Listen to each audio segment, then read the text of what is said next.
કેમ છો વિદ્યાર્થી મિત્રો? આજે આપણે ચેપ્ટર નંબર 2 શરૂઆત કરવા જઈ રહ્યા છે, બરાબર, જેનું નામ છે સંબંધ અને વિધેય.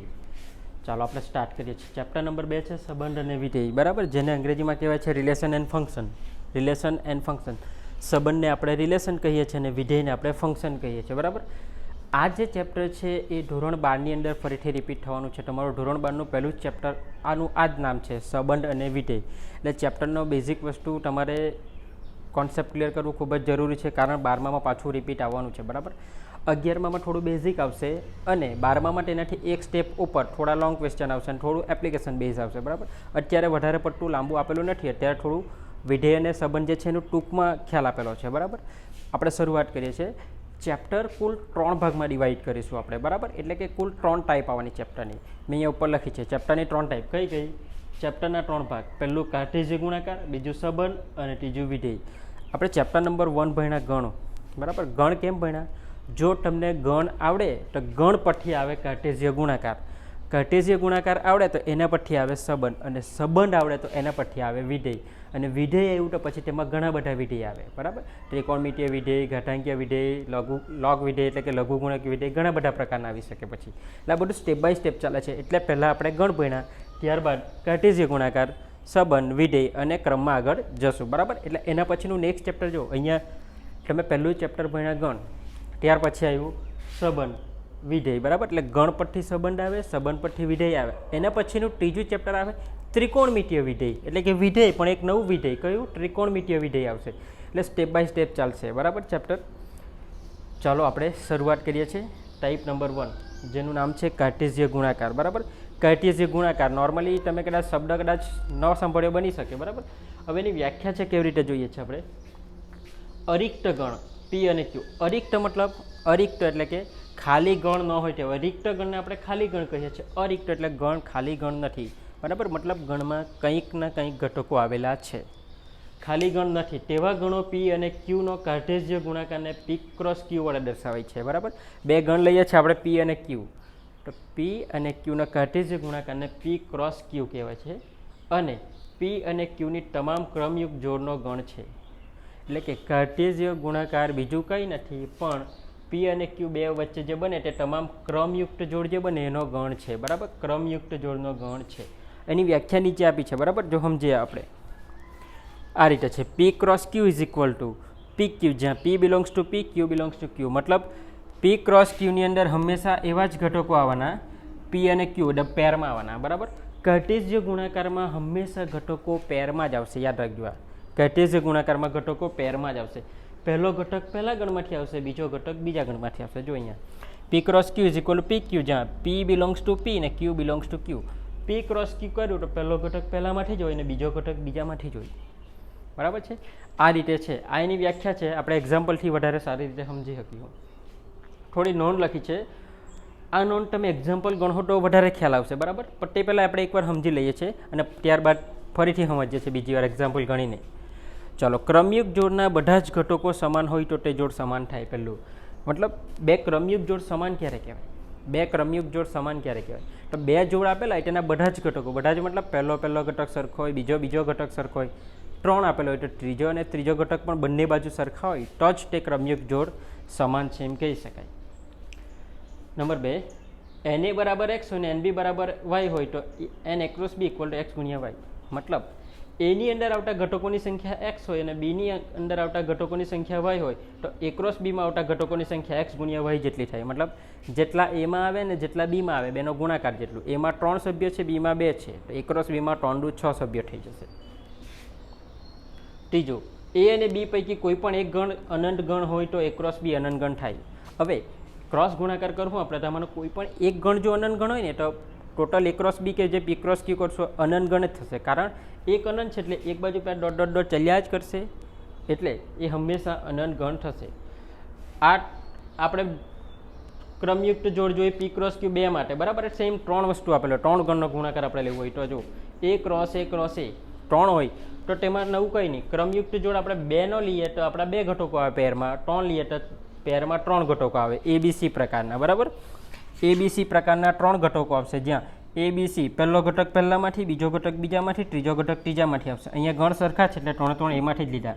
અહીંયા અલગ અલગ ગણ હોય તો પહેલો પહેલામાંથી, બીજો બીજામાંથી અને ત્રીજો ત્રીજામાંથી આવશે. બરાબર. અહીંયા 3 પેર લઈએ આપણે, 3 ગણ લઈએ તો તેને ક્રમયુક્ત જોડની જગ્યાએ ટ્રય કહીએ. આપણે 2 લઈએ તો ક્રમયુક્ત જોડ કહેવાય. બરાબર. 3 લઈએ તો ક્રમયુક્ત ટ્રય અથવા તો ત્રિપુટી કહેવાય એને. બરાબર છે. આ બેઝિક વસ્તુ જે છે કાર્ટેશિય ગુણાકાર વિશે આપેલું છે. બરાબર. આ તમે એક્ઝામ્પલ આપણે ગણીએ એનાથી તમને વધારે પડતો ખ્યાલ આવી જશે. બરાબર. ચાલો, આ રીતે એક્ઝામ્પલ છે. ઉદાહરણ 2 છે. ઉદાહરણ 2 ની અંદર એવું કીધું છે કે પી બરાબર છે એબીસી અને ક્યુ બરાબર આર છે. તો પી ક્રોસ ક્યુ અને ક્યુ ક્રોસ પી મેળવો. બરાબર. સ્ટાર્ટ કરીએ છીએ. પી ક્રોસ ક્યુ. પી ક્રોસ ક્યુ મેળવવા માટે તમે પહેલાં ગણ પી લખી દો. પીમાં કયા ઘટક છે? એ બી સી. ક્રોસ ક્યુ લખી દો. ક્યુમાં કયા ઘટક છે? આર. ચાલો, આ કેવી રીતે મેળવવું? તો પી ક્રોસ ક્યુ મેળવવું તો આપણે પહેલો ગણ લઈએ. પહેલો ગણ કયો છે? આપણો પહેલો ગણ છે એબીસી. બરાબર. પી. તો તમારે શું કરવાનું? પહેલા ગણના દરેક ઘટક બીજા ગણના બધા જ ઘટક સાથે જોડવાના. એટલે જો શરૂઆત એથી કરું તો પહેલું પેર એ સાથે કયું જોડાવાનું? આર. એટલે એ કોમા આર. બરાબર. ચાલો, પટી ગયું પહેલું. હવે બીજા સાથે જોડે તો બી કોમા આર. પછી ત્રીજાથી જોડો એટલે સી કોમા આર. આ થઈ ગયું તમારું પી ક્રોસ ક્યુ. મતલબ પહેલાનો બધા સાથે ગુણાકાર, બીજાનો બધા સાથે, ત્રીજાનો. અહીંયા બધા સાથે પણ એક જ છે એટલે બધાનો એક એક સાથે જ ગુણાકાર થયો. બરાબર ને? એટલે જો પીની અંદર 3 ઘટક હતા, ક્યુની અંદર 1 ઘટક હતા. એટલે કુલ 3 ગુણ્યા 1. એટલે જો પી ક્રોસ ક્યુની અંદર 3 ઘટક આવ્યા. આ 3 અને આ 1 એટલે 3 ગુણ્યા 1 એટલે 3 આવવા જોઈએ. તો જો 1 2 ને 3 ઘટક આવી ગયા ને. સેમલી આપણે ક્યુ ક્રોસ પી ગણી શકીએ. તો ક્યુ ક્રોસ પી, તો પહેલાં ક્યુ લખો તો ક્યુ છે આર, ક્રોસ પી કેટલા છે? એ બી સી. ચાલો, ગણી કાઢો. પહેલાં લેવાનું ઘટક અહીંયા જે છે તેનો બધા સાથે ગુણાકાર એટલે આર એ, પછી આર બી અને ત્યારબાદ આર સી. મેં તમને હમણાં જ કીધું કે જે પણ પેરમાં ઘટક આવે ને પહેલો ઘટક પહેલાંમાંથી જ આવે ને બીજો ઘટક બીજામાંથી જ આવે. ચેક કરવું હોય તો કરો. અહીંયા એ બી સી, આ પહેલા ઘટક જો આ પહેલા ગણમાંથી જ આવેલા છે. બીજો ઘટક જો આર આર આર એ બીજા ગણમાંથી જ આવેલા છે. ક્યુ સેમ અહીંયા પહેલો ઘટક ક્યુ છે તો જો પહેલો જે થશે આ ક્યુમાંથી થશે આર, બીજું પી છે એટલે એ બી સી જો પીમાંથી આવેલા છે. એટલે પહેલો ઘટક પહેલાંમાંથી જ આવે, બીજો બીજામાંથી જ આવે અને 3 હોય તો ત્રીજો ત્રીજામાંથી જ આવે. બરાબર છે. ચાલો, આગળ વધીએ છીએ. હવે ત્યારબાદ એવું કીધું છે અહીંયા કે એક્સ, ઉદાહરણ 1 છે કે X plus 1 Y minus 2 equal to 3 1. તો એક્સ અને વાય મેળવું. હવે તમને બરાબર આપી દીધું. બરાબર મતલબ આ જોડ ઇક્વલ ટુ આ જોડ. બરાબર ને? 2 ક્રમયુક્ત જોડ સમાન છે. હવે આપણે જોયું કે 2 ક્રમયુક્ત જોડ સમાન ક્યારે કહેવાય? અહીંયા જોયું પહેલું જ કે બધા જ ઘટકો સમાન હોય તો. અહીંયા ક્રમયુક્ત જોડ કેવી આપેલી છે? સમાન છે. ક્રમયુક્ત જોડ સમાન છે. બરાબર ને? ક્રમયુક્ત જોડ સમાન છે. જો પહેલી જોડ ઇક્વલ ટુ બીજી જોડ. 2 જોડ સમાન ક્યારે કહેવાય? જો 2 જોડ સમાન હોય તો પહેલો ઘટક સરખો થાય એક્સ પ્લસ 1 ઇક્વલ ટુ 3 અને બીજો ઘટક સરખો થાય. જો પહેલા ઘટક સરખા હોય અને બીજા ઘટક સરખા હોય તો જ આ પેર 2 સરખા થાય. બરાબર ને? એટલે કે આ ક્રમયુક્ત જોડ બરાબર આ ક્રમયુક્ત જોડ આપી દીધું છે. રકમમાં 2 જોડ સરખી આપેલી છે. મતલબ એ થશે કે પહેલું સરખું હશે ને બીજો ઘટક પણ સરખો હશે તો જ આ બરાબર થયું છે. બરાબર. ચાલો, એટલે હવે એના પરથી ગણી શકાશે. એક્સ ઇક્વલ ટુ 3 માઇનસ 1 એટલે એક્સ ઇક્વલ ટુ 2 અને Y is equal to 1 plus 2 એટલે કે વાય બરાબર 3. એટલે આપણો જવાબ એક્સ બરાબર 2 અને વાય બરાબર 3. સિમ્પલ છે. ક્રમયુક્ત જોડ સમાન તમને આપી દીધી છે એટલે તમારે ફક્ત સરખામણી કરીને ગણવાનું છે. બરાબર. એવો જ એક અહીંયા પણ એક્ઝામ્પલ આપ્યો છે કે આ ક્રમયુક્ત જોડ બરાબર આ ક્રમયુક્ત જોડ છે તો એક્સ અને વાય મેળવો. તો સિમ્પલ છે કે ક્રમયુક્ત જોડ સમાન હોય. ક્રમયુક્ત જોડ સમાન છે. હવે ક્રમયુક્ત જોડ જો સમાન હોય તો શું થાય? પહેલો ઘટક અને બીજો ઘટક કેવા થઈ જાય? સરખા થઈ જાય. એટલે કે x/3 + 1 = 5/3 અને બીજો ઘટક છે y - 2/3 = 1/3. પહેલા ઘટક સરખા થયા અને બીજો ઘટક સરખા થયા. બરાબર. આપણે શોધવાનું x ને y એટલે આના પરથી સૂત્ર કરતા બનાવી દઈએ. ચાલો, અહીંયા લસાઓ લઈએ તો અહીંયા લસાઓ 3 આવવાનો છે એટલે છેદમાં 3 લખી દઉં અને આ 3 એની સાથે ગુણાઈ જશે લસાઓ એટલે x + 3 થઈ જશે. અહીંયા 5/3. બરાબર. 3 બંને બાજુથી કેન્સલ. અહીંયા પણ છેદમાં છે, અહીંયા પણ છેદમાં છે એટલે નીકળી જશે. એટલે અહીંયા x + 3 અને પેલી બાજુ બાકી રહ્યા 5 એટલે x = 5 - 3 x = 2. સેમ અહીંયા પણ હું ગણી શકું કે y - 2/3 એટલે આમાં 3 લસાવ આવવાનો છે એટલે 3 અહીંયા ગુણાઈ જવાના એટલે 3y - 2/3 = 1/3. 3 કેન્સલ બંને બાજુથી એટલે બાકી રહ્યા 3y - 2 = 1. 3y is equal to 2 પેલી બાજુ જશે પ્લસ થઈ જશે 1 + 2 બરાબર ને 3y ઇઝ ઇક્વલ ટુ 3 તો y is equal to 3 3 cancel 1 એટલે આ તમારો જવાબ x ઇક્વલ ટુ 2 અને y ઇઝ ઇક્વલ ટુ 1. આ રીતે આપણે સાદું રૂપ આપીને જવાબ મેળવવાનો છે. સિમ્પલ 1 માર્કમાં પૂછી શકાય કોઈક વાર બરાબર. ક્રમયુક્ત જોડ સમાન છે એટલે ફક્ત તમારે ગણતરી કરવાની છે. ચાલો ત્યારબાદ અહીંયા એવું કીધું છે કે p બરાબર 1 2 તો p ક્રોસ p મળો. હવે જો ત્રિપુટી મેળવવાની છે બરાબર ને. ક્રમયુક્ત જોડ નથી, ત્રય છે, 3 ગણ છે બરાબર. તમારે શોધવાનું છે p ક્રોસ p. તમારે p જે છે તે કિંમત મૂકો. સેમ આ ગણતરી કરી જોડમાં તેવી જ રીતે 3 હોય તો પણ એ જ રીતે ગણતરી થશે બરાબર. p ક્રોસ p એટલે પહેલું છે p1 2 ક્રોસ, બીજું p1 2 ક્રોસ, ત્રીજું p1 2. ચાલો જ્યારે તમને તકલીફ પડે 3 ગણ હોય તો તમારે શું કરવાનું, કોઈ પણ પહેલાં 2 ગણનું ગણી કરવાનું, પછી એનું ત્રીજા હાથે ગણવું રહેવાનું બરાબર. 2 ગણનું ગણવાનું ઇઝી પડે છે. આપણે પહેલાં 2 ગણનું લઈ લઈએ તો શું થશે જુઓ 1 1 1 2. ચાલો આ 1 હાથે પતી ગયા. હવે 2 થી સ્ટાર્ટ કરીએ 2 1 2 2 બરાબર ને.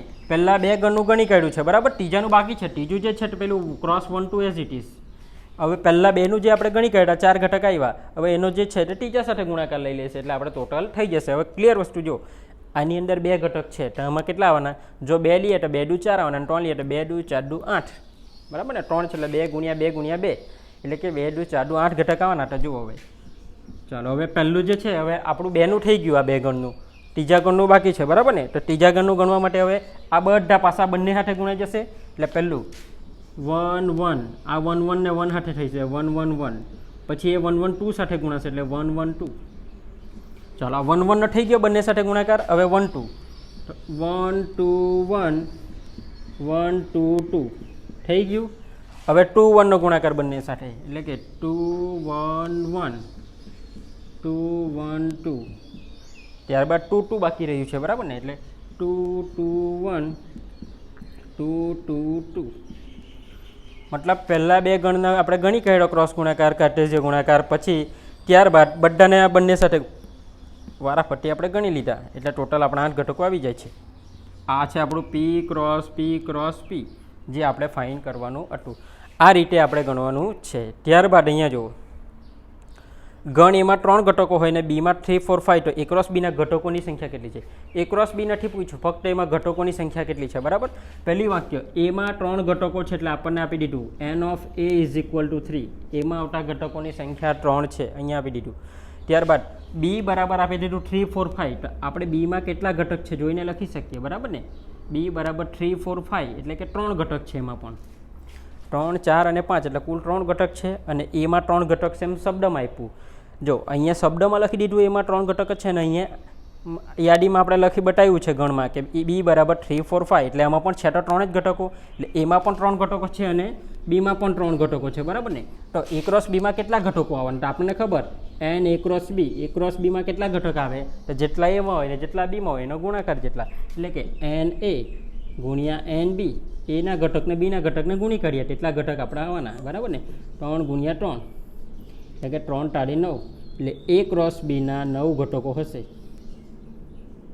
a ક્રોસ બીના 9 ઘટકો હશે. જેટલા પહેલા ગણમાં જેટલા બીજા ગણમાં બેનો ગુણાકાર કરે એટલે ટોટલ ઘટકો થશે. એટલે કે એમાં 3 બીમાં 3 a ક્રોસ બીમાં 3 ટાળી 9 ઘટકો થશે. હવે જે નોંધ લખેલી ફરીથી જુઓ તો તમને વધારે ખ્યાલ આવશે. જો પહેલું ક્રમયુક્ત જોડના બધા ઘટકો સમાન હોય તો તે જોડ સમાન કહેવાય બરાબર. એટલે આપણે લીધું અહીંયા આ અને આ સમાન છે મતલબ આ પહેલો અને બીજો સરખો હોય ને જો ત્રીજું આપેલું તો ત્રીજો પણ સરખો થાય. ત્યારબાદ એમાં x અને બીમાં y ઘટક આવે તો a ક્રોસ બીમાં x ગુણ્યા y આવે. તો અહીંયા જોયું એમાં 3 અહીંયા એમાં 3 ઘટકો છે બરાબર. એમાં 3 છે બીમાં 3 છે તો a ક્રોસ બીમાં 3 ગુણ્યા 3 9 ઘટકો થશે. ત્રીજું a અને b પૈકી કોઈ એક ગણ અનંત ગણ હોય તો a ક્રોસ b અનંત થાય. એનો એક્ઝામ્પલ નથી લીધો આપણે, ઉદાહરણ તરીકે આગળ લઈશું બરાબર. એમાં પણ કોઈ પણ એક ગણમાં અનંત હોય તો અહીંયા તમે સમજી શકો એક ગણ અનંત ડોટ ડોટ ડોટ ચાલ્યા જ કરતો હોય તો અહીંયા જવાબમાં ડોટ ડોટ ડોટ આવતું જ રહેવાનું એટલે કે અનંત જ થવાનું છે. સીધી વસ્તુ છે બરાબર. અને ત્રીજું આ જે ત્રિપુટીવાળું આવ્યું છે તે પણ આપણે એક દાખલો જોયો છે 3 ગણ વડે જોયું છે બરાબર. આ બધું મિત્રો બેઝિક વસ્તુ છે. હવે આને ધ્યાનમાં લઈને આપણે આગળ થોડું આનાથી એક સ્ટેપ આગળ ચાલશે બરાબર. આ જે છે કાર્ટેશિયન ગુણાકાર છે, હજુ આના થોડા એક્ઝામ્પલ બાકી છે. ત્યારબાદ આપણે સંબંધ અને વિધેય જોવાના છે. સંબંધની અંદર આની જરૂર પડવાની છે એટલા માટે આપણે પહેલાં ભણીએ છીએ બરાબર.